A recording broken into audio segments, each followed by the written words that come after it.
So I come from a very traditional Punjabi business family. मैंने ऐसे कहा क्योंकि एक शब्द पर I have to stress them.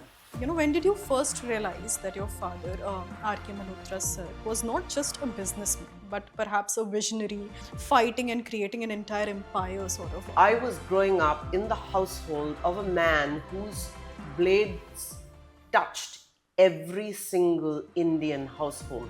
Particularly while writing this book, was there anything that really surprised you as well about him? The last time I saw him in October 2020, which at that point I did not know it was going to be the last time I saw him. क्योंकि मुझे ये डर था कि Was there any particular chapter which was like really emotional for you to write? after he passed away, and I was walking on the sands of the ocean shore and looking at my footprints in the sand and thinking, ये कैसे है? I was 50.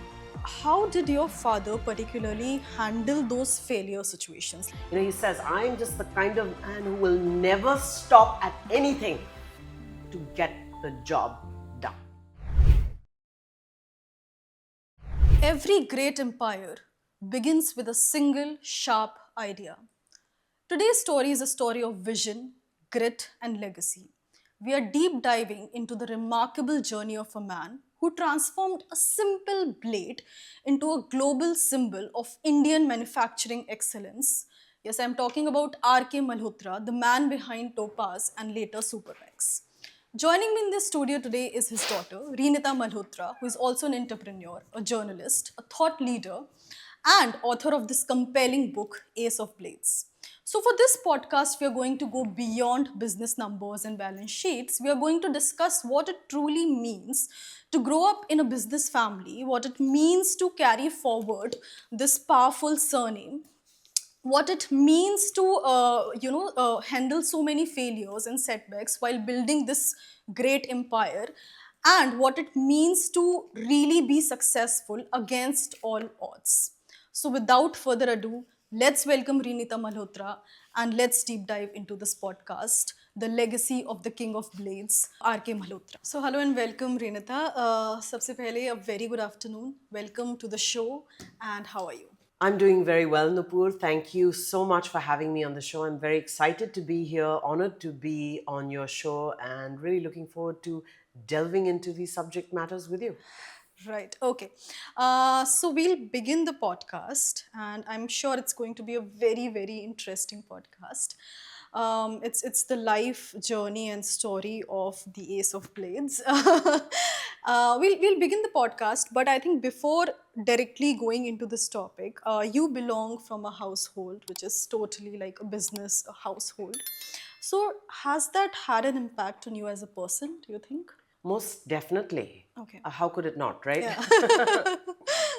So I come from a very traditional Punjabi business family.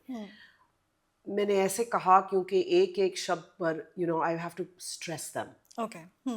Each one has their own weight, their own importance, and their own impact, upon me as an individual. So Punjabi. Now, I have been born and brought up in Bombay. Right. And Bombay as opposed to Mumbai. Right? I live in California. But there's this old sort of cliche almost, that I keep saying is like you can take the girl out of Punjab, but you can't take Punjab out of the girl. Okay. So whether you are de facto the immigrant to Mumbai, and in my case, I wasn't the immigrant, but my parents were. Okay. Okay. Or if I'm the immigrant from Mumbai to the US, there is still that essence of Punjabi-ness that you just cannot shake. And it's interesting, quick sort of anecdote. Lily Singh is a podcaster and an actress and a comedian in the US. And she started out by specifically doing the skit about Punjabi moms. I've seen those, yeah. Bilkul. And I remember there's one of them in particular that I would just watch over and over again. This is years past, but still. And I would laugh and laugh. It would every single time because it reminded me of those characters from my extended family. It wasn't what she was saying, but more how she was saying it, right? The intonation. And I found that my kids my very Indian American kids, who are more American than they could ever hope to be, matlab Indian, they would laugh and they would say, "Oh my gosh, this exactly reminds us of our mother," meaning me. And I thought, how is that even possible? Because I couldn't see that at all. Yeah. But even to that generation, they were like, "No, it's something about it. It's just exactly like you, mom." So even though I am a person who's now far removed from Punjabi, I don't speak Punjabi, but it's the attitude that reminds them. And this is the kind of thing that carries through. Now, that's the Punjabi aspect. Family, business, right? Family, when people ask me about the Ace of Blades, this book that I've written, they've said, you've entwined family with business. And how did you do that? Or why did you do that? Or how did that come about? And mere khayal se, how do I do otherwise? I couldn't possibly think about writing one without the other, because family is business and business is family. Is So it? Okay. yes, absolutely. So when you grow up in a Punjabi family, firstly, girls have a certain place, have a certain role. There are lots of shoulds and shouldn'ts, do's and do nots. We won't go into all of them, but suffice it to say कि मेरे personality जो है उनके साथ बिल्कुल ही नहीं झुला. मैं बिल्कुल ही नहीं मतलब जुड़ी हुई हूँ with the Punjabi family values, and this was a point of contention. Okay. Growing up, I have to say, where I also felt constrained and suffocated and, all those things. Which I can only point fingers to myself, because had I perhaps relaxed and sort of let it go and resigned myself to the fact that I am a member of a Punjabi family and this is the way it is, and so stop trying to buck the trend, Reenita. Maybe, I would have been happier or things would have turned out differently, but I wasn't that person. It just didn't work for me, And with the business, I always say I did not grow up, in a household where the dinner table conversation was about my homework or the algebra or my friends or aaj kya hua school mein. Aise bilkul hi nahi. It was always about steel and factories and razor blades and strategy. Abhi aage kya hoga? Abhi family matlab kya karega is business ko badhane ke liye. Wow. That was the whole, MO of the dinner conversation. So has it impacted me, all those things? Absolutely. Individually and how they come together. Right. No, I can only imagine because, I don't know how I would have reacted, but as a kid, I remember ki, my mom and dad coming and then asking about the school, perhaps asking, aapko kal tiffin mein kya le jana hai? All those were the conversations in the childhood. So I can only imagine ki. But yeah, it must have had its pros and cons both. Okay, so coming to the next question, when did you first realize that your father, RK Malhotra sir, was not just a businessman, but perhaps a visionary, fighting and creating an entire empire, sort of? When that realization came to you? Kind of late. Okay. Because, back to your first question, when you grow up in a household, children anyway, once you get to teenage years and things like that, you just tend to rebel against anything that your parents say, right? They're always the wrong party. Your view is always correct. I think any child, any generation, anywhere. Yeah. So there was definitely a lot of that going on. Then intrinsic differences in my thoughts about how to approach life versus what RK would say. So even though I was growing up in the household of a man whose blades touched every single Indian household, because after all, what does a man do before he faces the day? He gets up and he shaves. And his blades reached every Indian man, right? So his impact was, I can't even begin to tell you, right? I didn't realize that, because ye, ghar ghar ki baatein hain, so you don't take it seriously. Hindi में भी से घर की मुर्गी दाल बराबर. हाँ, घर की मुर्गी दाल बराबर. बिल्कुल सही बात.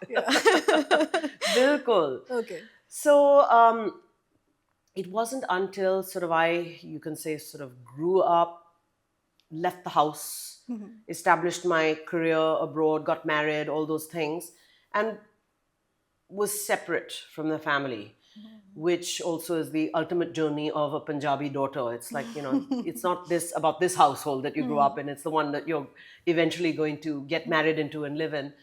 Um, so it wasn't until then that I began to understand and intellectualize and rationalize the impact of this man on the world.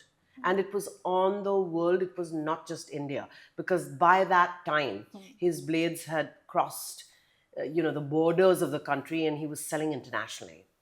And in my career, I have been a storyteller all throughout.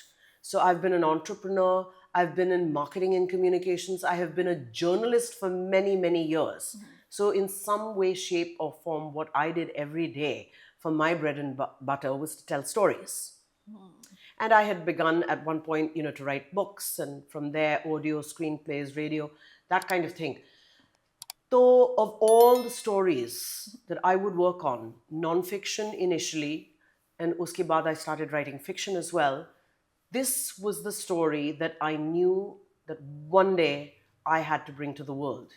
Because most of what RK did, most of his life work, happened in the days before the internet. So before the internet, उसका ये मतलब है कि phones छोड़ दो, social media छोड़ दो, Facebook, Instagram, LinkedIn, कुछ भी नहीं था, right? So I'm talking about real World Wide Web. Correct, yeah. But most of what RK did, established for India, was before that. Correct.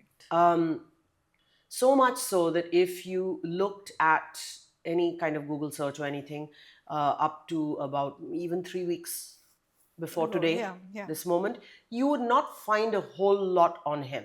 Maybe some lawsuits, Topaz dispute from the 70s, 80s, that kind of thing. And a few other things, a few more recent articles about Supermax. When I say recent, I'm talking about 2000, that decade. So you wouldn't find anything on him. And I saw this, and I could see it, and it was burning me. मैं जल रही थी कि this man is so important to the world, his product, लेकिन कुछ है भी नहीं.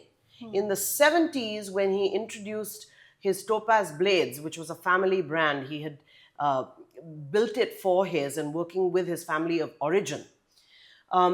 At that time, there was publicity, hoardings, billboards, Chayagi, Chitrahar, TV programs. If you went to the movies, movies would be introduced by a Topaz ad. So there was some value that the Malhotras put on advertising, but in later years, that sort of died out, let's say.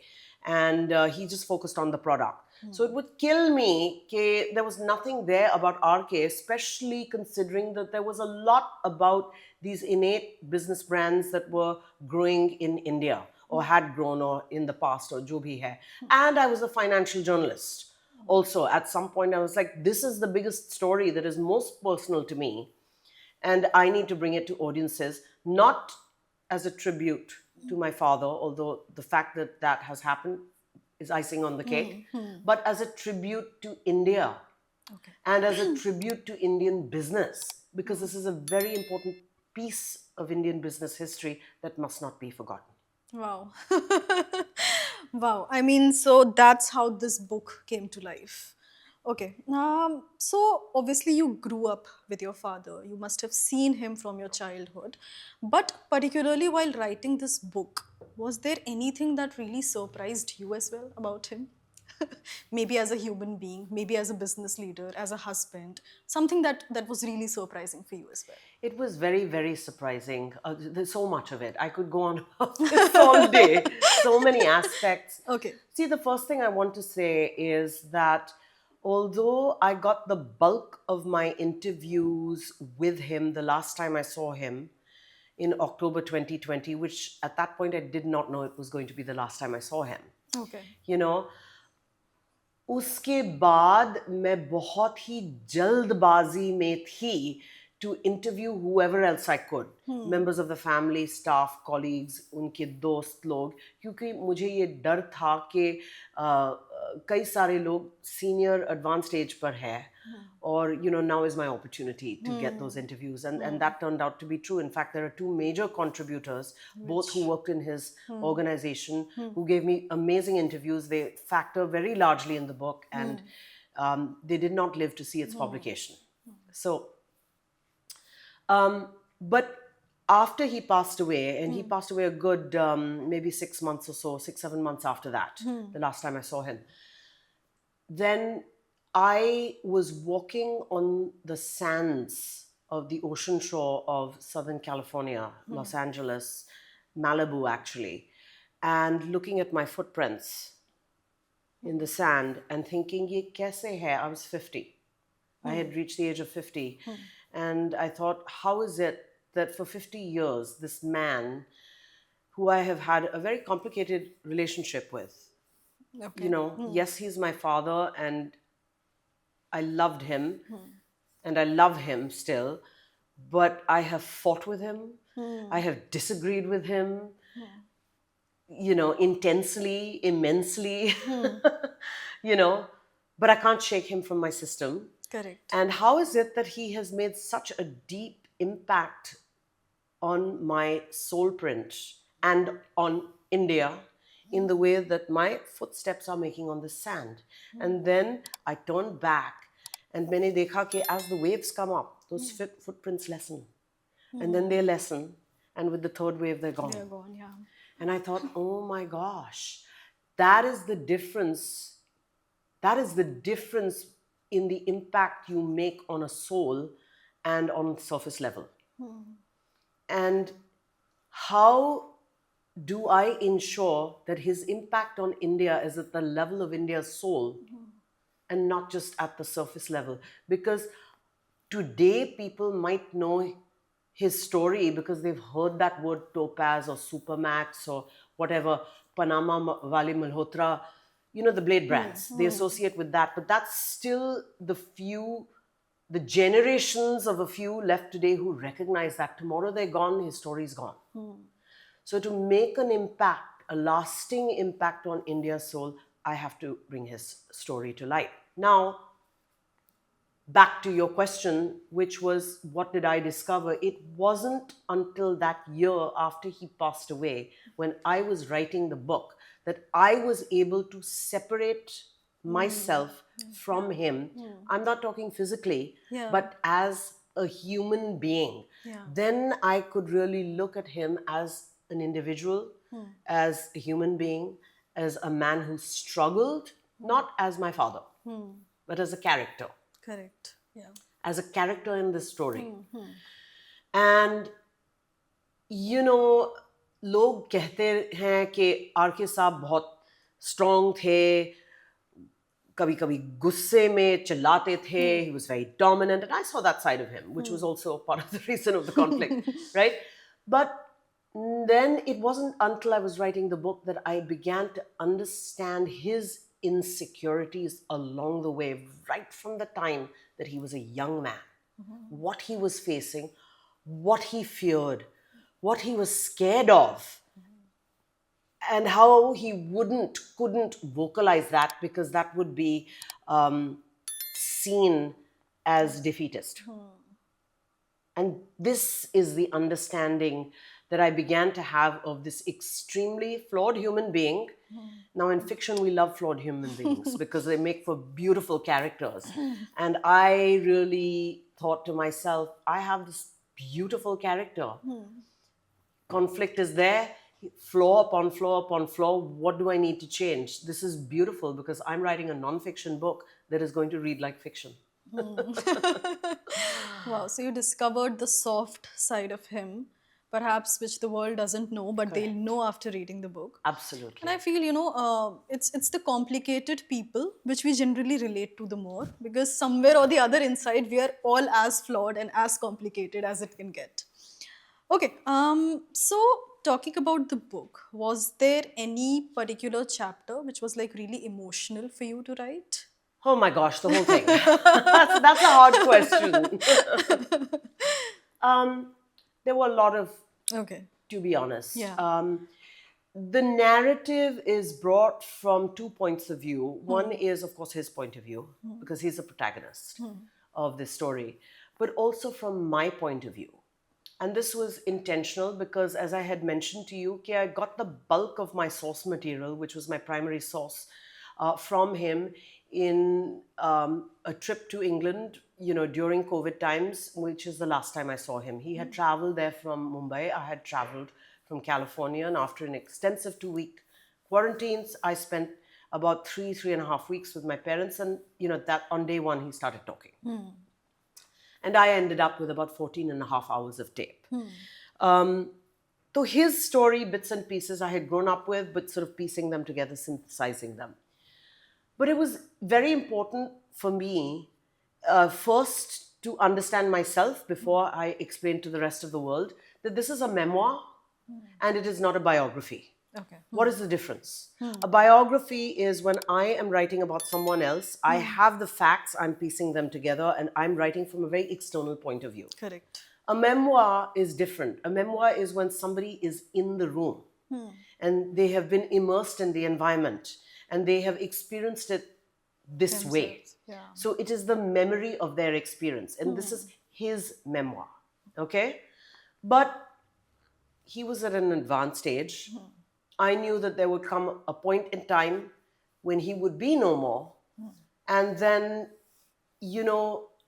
is that question, or do I ask the question that, yes, I'm his daughter, but who am I to write his memoir? So for that reason, I had to make it my memoir too. I wanted to really bring to readers and to the world, okay, yes, here's his story, but the way his story has been given to me is through him and through this conversation or series of conversations that I had with him. So it's also my memoir to an extent. And I had to put in, I wanted to put in, it made sense to me to put in anecdotes about my experience of RK that really got me to understand just how much like him I am. And kind of why so many aspects of his story have bugged me too. Because it's like, of all his 3 children, I think emotionally, spiritually, temperament-wise, I am most like him. The others, I'm the daughter, so it's different. In a Punjabi household, like I said... I think for daughters it is different. Yes, it's different. It's different. Yeah. So I didn't have that pride of place that, certainly his sons had. But this is not about that. So to explain and to rationalize his fears, his temper, his behaviors, I had to sort of also liken that to sort of things that happened for me, especially vis-a-vis my relationship with him. And that was a little bit difficult.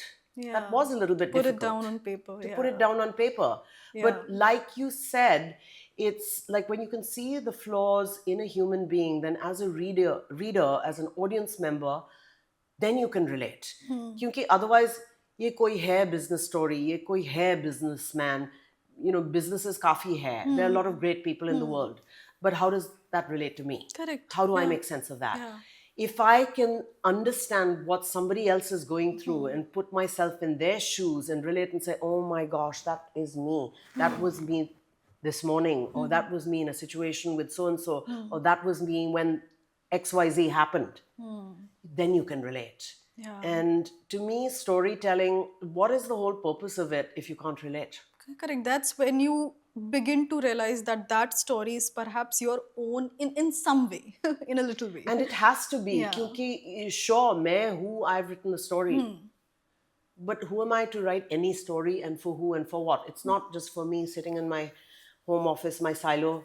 Yes, I love that. I love that. That is for me. Yeah. But once I've written it, once it is in this form, I put it out to the world. Then it's no longer my story. It's the story for you, the reader, for everybody else.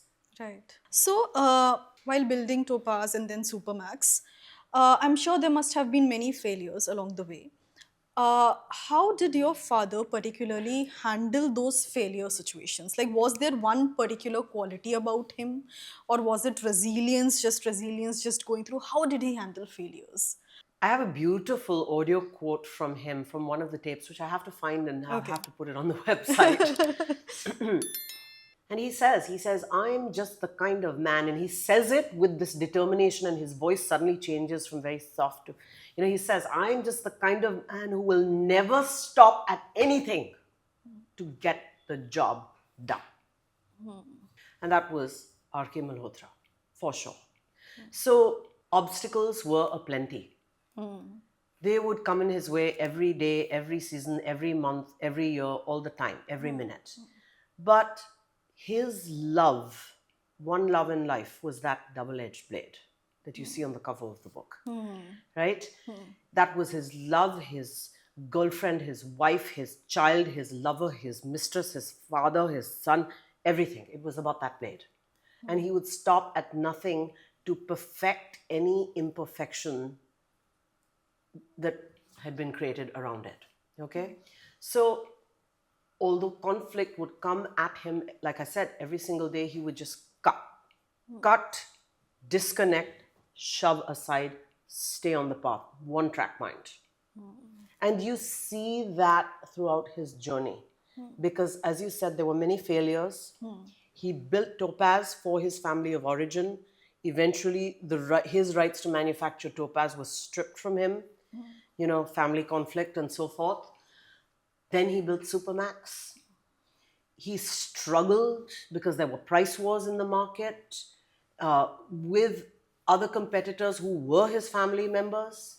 So to establish his new brand, to keep it floating, to keep it alive, to sell it abroad, to recover the gains from abroad, cash flow problems, as much as he was successful in business, there were always cash flow problems for this guy. I can't remember a life of anything but. Okay.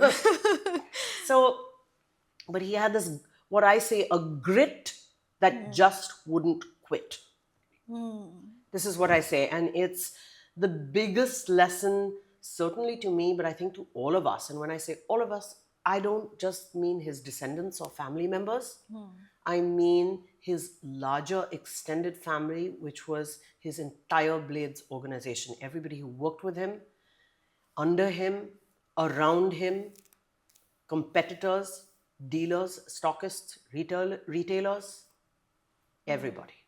So if I say that, what was that one thing which made Topaz and Supermax, Topaz and Supermax, was it this, like this, Yes. like this obsession with the brand, Obsession. this love, this passion, and Yes. not letting anything be there, be in front of it. So was it? Absolutely.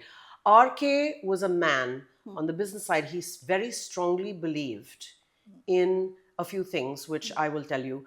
Firstly, a product needs to be a strong product, not a weak product. What does that mean? He said there was a time when I was running a business of Ayurvedic products. I was. Okay. तो उन्होंने कहा मुझे कि ये क्या है तेल shell, you mix things together in a recipe, Nani's cooking recipe and Dadi's cooking recipe. This is rubbish. He, in his earlier years, had been poached by Helena Rubinstein, who was a budding cosmetics queen, and she had offered him a job in her organization. And he said, lipstick, powder and paint, nahi, bilkul nahi. These are weak products. Okay. Anybody can mix anything. Somebody can steal my formula. They'll come in and compete. This is a weak product. And he said the same thing to me years later. He says, what I create is a strong product. He was a mechanical engineer. Steel was his thing that he knew about, metallurgy. And he said, I'm going to build a very technical product that the next person cannot come in and replicate. So I will stand on my own. So you've got to start out with a strong product. Secondly, RK believed very strongly that you don't just enter a market, you go in and control it from day one and moment one. Now, how do you control it from moment one? Again, that relates to the strong product. You've got to have the product. But RK believed that in addition to that, to really control the market, I must be able to offer the highest quality of product that nobody else, no competitor can come in and make, but at the lowest possible price, so that it can reach every single Indian consumer, male consumer in this case, right? Right. And how do you do that? So he said, well, I'm going to make the blade, but I'm going to make the machinery that makes the blade, vertical integration. Okay? I'm going to control that part of the process. And I'm going to make the raw material that is used to make the blade. So he went into machine building where he would make the machines to make the blades. And then he went into steel rolling to roll the hot roll and cold roll the steel strip, which is the raw material and that makes the razor blade. So his factories were not just factories making the blades and packaging plants. They were machine shops and tool rooms, building machinery. And they were rolling mills, actually rolling that steel strip. So it was a vertical integration process, very, very deep, in order to eventually command the price and not be dependent upon, let's say, high quality imported steel from, countries like Japan in those days, in the early days, Japan, Sweden, and UK. Kyunke over the course of history, at some points that was okay, but at other points of history, when import licenses and things were slapped on businesses, that would have been cost prohibitive for a guy like RK, and he faced that. So he wanted to be very independent, self-sufficient in order to do this. And this is the kind of thinking, and not just thinking, action that made Topaz Topaz and Supermax. Basically, every part of the process was under complete control. Bilkul. Yeah, wow. Wow. I mean, I cannot even imagine someone literally doing all of this, like from scratch and building it. Okay, also, because you have settled now and you are living in California as well. So, if I talk about being an entrepreneur in India, do you think that the family dynamics especially come a lot into picture? And especially in India, they can get like really emotional at times, the family dynamics. So, it does have an effect on Indian entrepreneurs. Do you think that's true? I absolutely think that's true. I have seen that in my own family.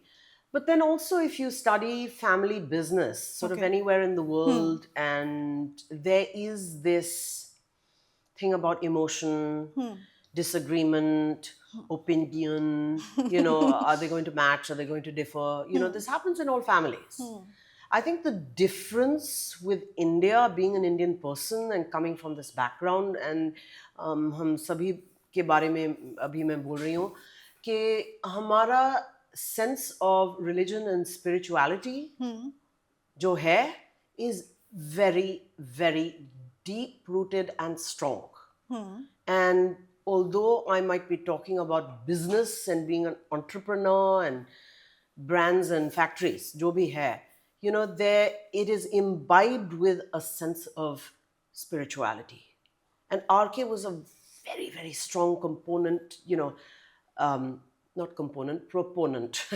That was a component, and therefore he was a proponent, of that. Yeah.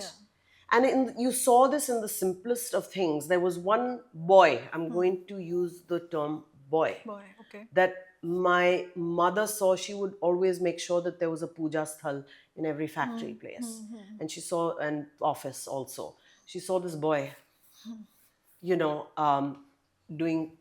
going to the puja, to the mandir, matlab.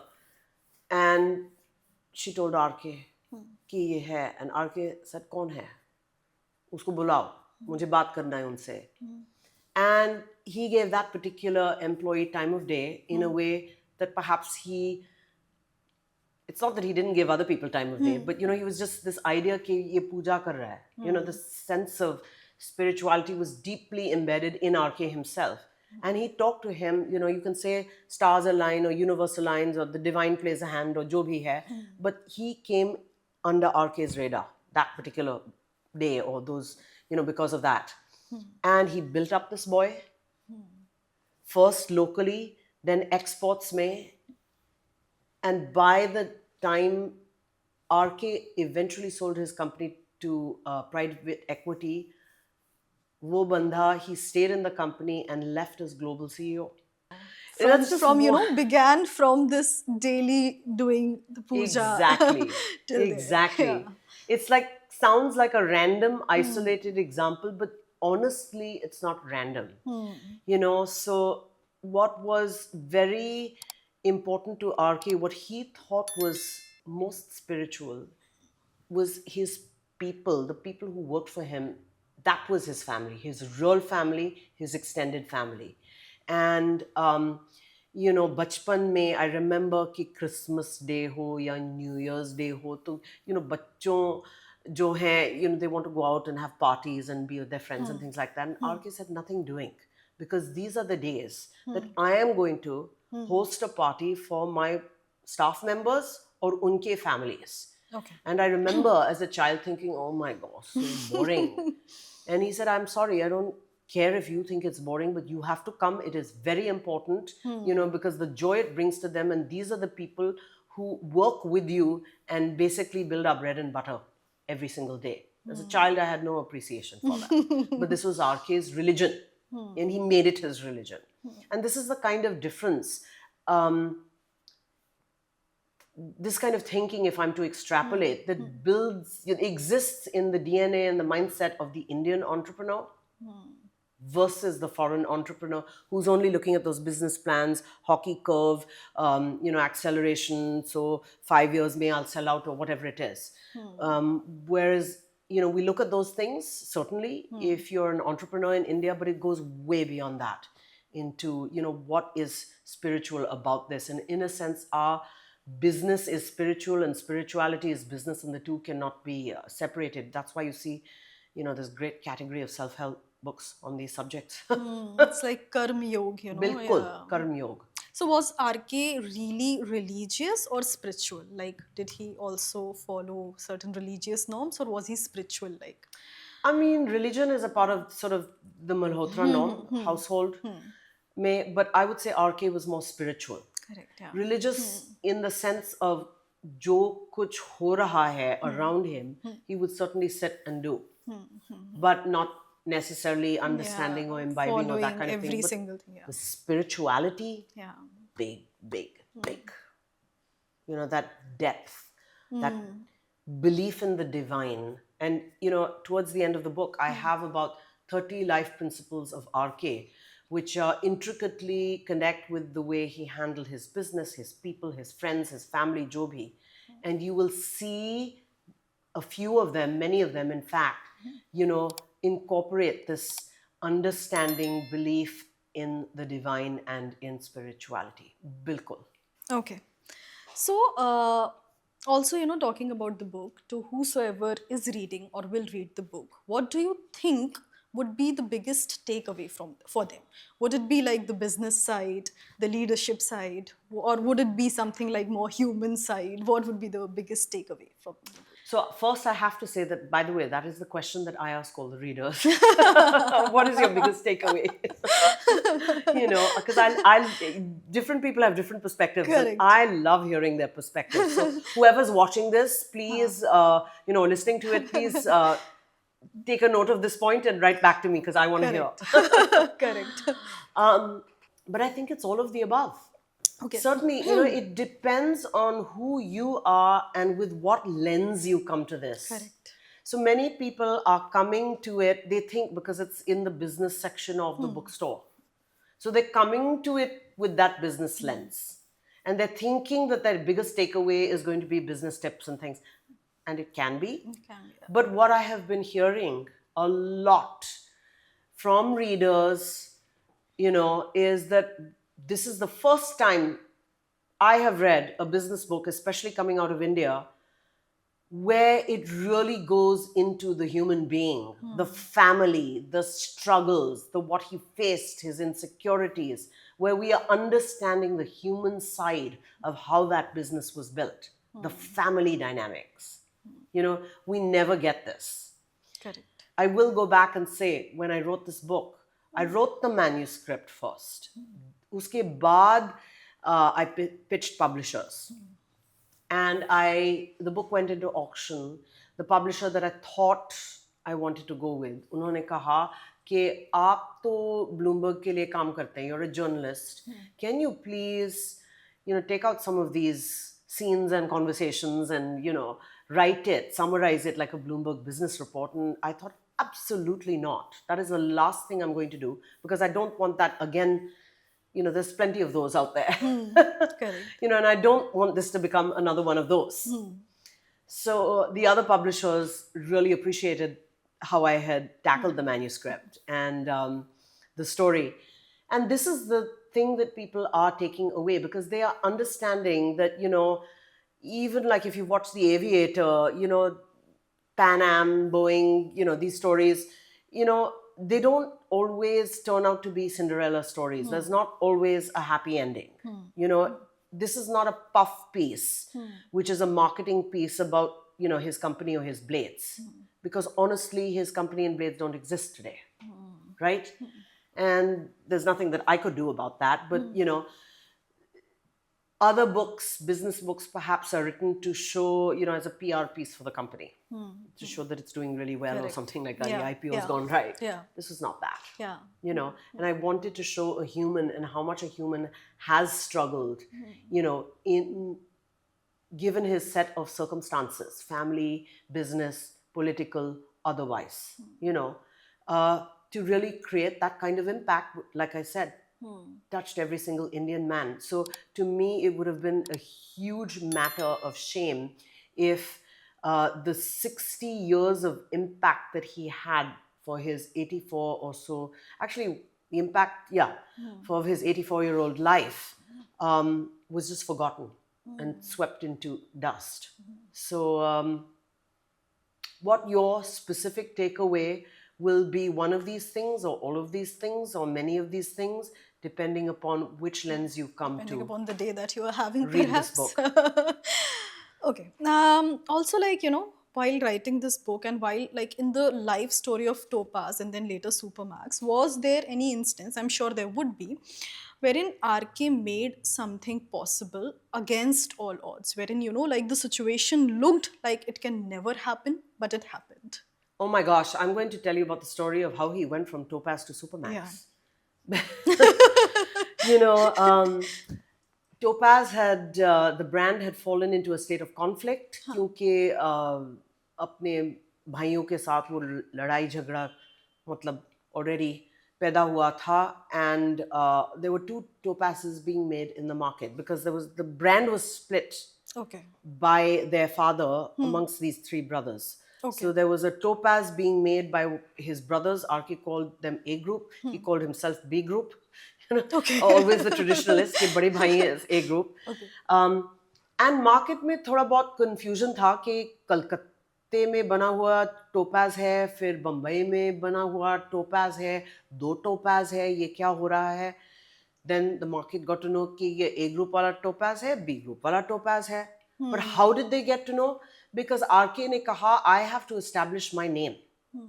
Because the market had also begun to understand कि quality में काफी फर्क है. Okay. और ये कलकत्ता वाला Topaz is the quality is not as good as what is coming from Bombay. So RK ने कहा, चलो, they are understanding that this is good quality. Now they have to understand where that good quality comes from. My company, which is registered in Thane, which is where my blades are produced outside of Bombay, is called Vidyut Metallics Limited. So I've got to associate this Topaz with Vidyut Metallics Limited. Then people will understand that if anything else comes out of this company, it's going to be quality as well. Why he had begun thinking about this? Because there was already a lawsuit that was happening, and he knew that his days were numbered. Very soon Topaz was going to be wrested away from him, his rights to manufacture Topaz. So he had begun thinking about injecting a new brand called Supermax into the market. But first he wanted the dealers and stockists and everyone to know that it was coming from his company. So while he was still making Topaz, he printed on the packaging the word Vidyut. Vidyut Metallics Limited ke Vidyut. And with each print run of the packaging, उन्होंने वो font size Vidyut का increase किया, and then increase, and then increase. So Vidyut became almost as big as Topaz. which is the brand now, Vidyut Topaz. And the market began calling this Vidyut Topaz, as opposed to Calcutta Topaz and Vidyut Topaz.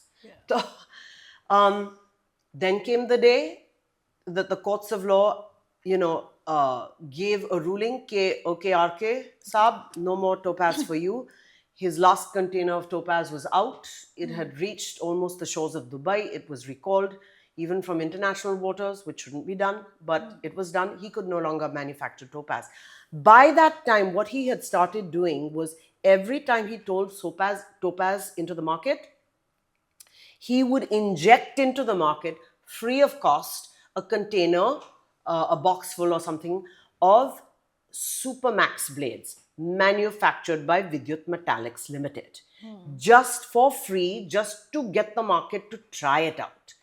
And it seems like it happened overnight by sheer magic. Actually, it was not overnight, but now when we look at it, it seems like it. That Topaz was stopped. Supermax suddenly took off. And the reason it took off was because people knew it was coming from Vidyut Metallics Limited. And then that became, in very short order, India's #1 brand and RK's legacy brand. It's like strategizing on some other level, Bilkul. Foreseeing everything, then strategizing for like years ahead. All of that goes into this. But in a sheer jugaad, manic, outlandish, crazy manner. Which was all RK. It was all happening, everybody else was looking at, RK साहब क्या कर रहे हो आप? The brand है Topaz, विद्युत के साथ कैसे कर रहे हो? क्या कर रहे हो? क्यों कर रहे हो? It's like a risk, but exactly. And he also was taking a risk, and he knew he was taking a risk that it may not work, but he was like, I'm going with it. He's like, just trust me, just trust. He was very authoritative. Because he believed, even if I have a doubt, Shanka in my mind, then though it will not work. I must be very authoritative about it. And that word authoritative, even as I say it, I can hear it in his voice in my head, the way he said, you must be very authoritative about anything that you're talking about, whatever view you put forward. If you do not own it, how can you expect the next person to buy it for a second? No, that's correct. Do you think RK also somewhere believed in manifestation in LOA? Absolutely. Absolutely. If you look at RK's principles, life principles, towards the end of the book, #2, and I don't know why I put it as #2. This is my mistake. I should have put it as #1. Because this is the one thing, if you for all of us, descendants, family, extended family, people who worked with RK, people who came into, his radar, his world, RK's #1 thing to say was, in life, all success is 99% luck and 1% pure bloody good luck. Oh. Now, yeah, you might say, तो इसका मतलब क्या है? This means that RK is thinking, it shouldn't work. मेहनत नहीं लगाओ, everything is luck. But RK strongly believed that if you do not do what it takes to put yourself in the room, in the situation where that 99% is floating around you, then you will never be able to manifest that 1%. Right? So he said, this is not about sitting back and saying, chalo, 99% luck. It's like, what are you doing to get there? To that 99%. That is your life work. That is your effort. That is what you need to do. Because without the 99%, you're never going to get to the 1. So the magic will happen. But for it to happen, all of that 99% work goes behind it. Absolutely. And that is nothing but pure manifestation. Do you also believe in manifestation? I absolutely believe in manifestation. Okay. Because, if I want, it's exactly the same thing. I write books. I write screenplays. I would love, for one of my screenplays to be greenlit, turned into a film which wins perhaps a Sundance award. Yeah. I would love that. Yeah.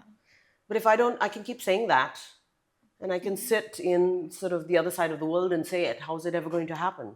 If I don't put myself in the circles, in the room, do what it takes to get on the radar, to do that, then it's never going to happen.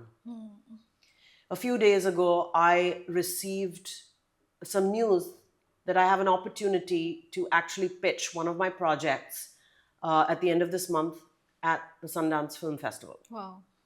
And that might just be an enjoyable experience and nothing comes out of it, or it might, who knows? Yeah. But the thing is, this is me working towards my manifestation.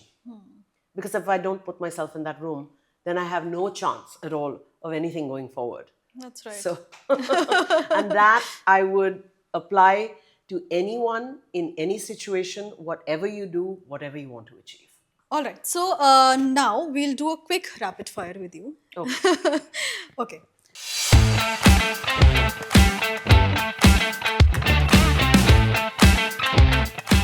So I'll begin with the rapid fire. My first question is describe RK in one word.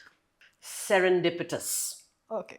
Okay, even though serendipitous is not perhaps a word you use about people, more about situations, but I think everything in his life was an act of serendipity. One quality of him, I'm sure there are many, but one quality of him that you have really imbibed in as a person. Determination, grit. Okay. If you can describe Topaz and Supermax's journey in perhaps one word or one sentence as a business, what would it be? The long road. How would you define success for anyone? I think I just said that. The long road. 99% luck and 1% bloody good luck. Okay. Any habit or activity that RK would never compromise on? Something that he used to do or was... Waking up in the morning and doing his yoga and pranayam. Wow. Waking up in the morning and doing his yoga and pranayam. That is something he would never compromise on. Wow. Okay. All right. If there's something that you can say to him today, would there be something? Ooh. Yes. RK wanted, this is going to be a little bit more than one word, but I'll keep it short. RK wanted his legacy to carry on beyond his lifetime. Okay. He thought his legacy was that blade. He wanted his blades to be used by people for generations. For me, I was the daughter. There was no question ever of me being involved in his business or continuing that legacy as a maker or a participant in his blade empire. Okay. Right? But I am a storyteller. And to me, what was most important was the story of RK and his blades. And the story of his blades were the story of RK. And today, when we talk about legacy and RK is no more and his blades are no more, what remains is that story, which I bring to the world. Wow. I'm sure he would be happy and proud. Okay, so last but not the least for rapid fire would be risk-taking appetite versus calculated decision-making. For RK or for me? For RK and then for you. For RK, most definitely risk, but I would argue that he could not differentiate between the two. What he knew to be a risk, he thought to be calculated decision-making. Okay. Okay. All right, and for you? For me, I think calculated decision-making, but I do realize that you've got to take risks in life. Risk nothing, gain nothing. Okay, all right. With that, we'll end the rapid fire. And I have my next question for you, which is like, do you think family businesses, they empower the next generations or they intimidate them? It's a great question, and that can be debated unto doomsday. I do think, that many legacy businesses, by the time it gets to second, third generations, they come at it being highly intimidated. And we have this concept, apne shastro se, which we call Pitra Paksh. where the ancestors are unhappy and pujas hame karna hai to pacify their souls and so forth. And then we say, it's always, that also comes in 3 generations. If you look at these legacy businesses, we talk about 3 generations. One to build it, one to preserve it, one to, the last one destroys it. It's Yeah. almost like our trinity of, Yeah. Brahma. Brahma, Vishnu, Mahesh. Exactly, Yeah. Shiva, Vishnu. So we think in those terms. So I think certainly by the time you get to the second and most definitely the third generation, they come at it being intimidated. That, how am I going to create something, that my forefathers did, and not destroy it or bring it down or something. However, I personally, as Reenita, believe that do not come at it with intimidation. Just as we have those Pitrapaksh pujas that we do, they say that last 3 generations, and uske baad, that negative effect, if there is any, is going to be destroyed, and you'll have a chance to renew and start afresh. So I believe that, that third, fourth, whatever generation, any generation, should look at it as an opportunity to be empowered. The foundation that your forefathers have built and given you is something which you totally need to take and build upon more and more, because you can do it. That is the opportunity that you have. And as Indian people, we strongly believe that our children need to live better lives than us. All of us believe that, right? So we are all working in tandem towards that same common goal. And I think rather than being intimidated, just be empowered. Go with it. But is there always this constant pressure of living it up, like living up to the name or something like that for the generations? Perhaps, but why see it as a constant pressure of living up to a name? Why not live beyond that name? Or have that name be defined in a new light? The world changes, generations change, things change. Even if you're carrying a business into a second, third, fourth, and onward generation, it would not survive if you were trying to carry it on the same way the founder did, because times were different then, right? So, in order to carry it on, it has to change, it has to be different. We, as parents, have to understand that our children are going to do things differently. But rather than prevent them from doing that, empower them to take it and fly with it, give them the wings, because that's the only way to continue that name. Wow. Okay. So if let's say, 20 years or 30 years from now, someone is taking RK's name, what's that one thing that they should always remember about him? Like years from now, what's that one thing that you want people to always remember RK as? So, what did RK Malhotra stand for? Yeah. And I always say it's this grit which doesn't quit. Life is not an easy place. It's a really, really hard place. And the divine or the stars or whatever you want to call it, make things most difficult for you in the worst of times. There's no Correct. balancing act. Correct.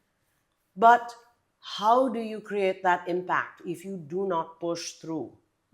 If you do not shut out the fact that all odds are stacked against me right now, okay, odds, let them be stacked. I'm still Going to push through. I'm still going to push through. My destination is there, and there is one straight road where I'm not going to meander and waver. That is the RK principle that I would love 20, 30, 100, 200 years from now for that person, be they a descendant of RK or be they not a descendant, but somebody who's been inspired by his story and what he stands for. That is the RK principle that I believe they really need to carry through. Also, to anyone listening to us, especially young entrepreneurs who are perhaps in a phase of doubting themselves or whether they'll make it or not, what's that one thing that, or maybe one message that you want to give them? It's I'm sure it's this, like, do not quit. That's the message for them. So I'm going to turn this around to answer from my point of view as a writer. Yeah. Oftentimes budding writers will look at the blank page and be very, very scared. And there's this common, what I think is a misnomer, to be honest, but truism that is spread that the blank page is a very, very scary thing. What am I going to write? What am I going to fill it with? I don't believe so. I think that the blank page is a beautiful thing because it offers you nothing but opportunity. It offers you an invitation to say, come in and fill me with anything that you possibly can. Because the story will only begin to happen once that page is filled. That page doesn't have to be perfect. Words, lyrics, illustrations, whatever it is. Fill the blank page because that then becomes your foundation for writing that story. So again, throw that fear away. The blank page is not a scary place. It is a world of opportunity. If Alice did not go down the rabbit hole, she would never discover Wonderland. So just go out there. Yes. Do it anyway. Exactly. Do it scared, do it happy, just do it. Okay, I think on that very beautiful note, Reenita, we'll end this podcast over here. But I'm sure I'll see you around again with some other story, with some other book. I hope that you enjoyed this podcast as much as I did. Yeah, and if there's anything that you want to say, please. Thank you, Nupur. It has been such a pleasure to be on your podcast. I've enjoyed every single moment of it. And I do hope that your viewers and your listeners will reach out. Let me know what you think once you've read the book. And do stay in touch. I'm very active on Instagram, on all of the socials, LinkedIn, whatever, by email. And I love to hear sort of from my readers, from viewers, from folks who have questions. Anything that I write, anything that I do, stories that I shape, are really fed by your opinions and what you're thinking and what you want. So I'd love to hear from you to carry on the conversation. Wow, thank you. Thank you so much. Thank you.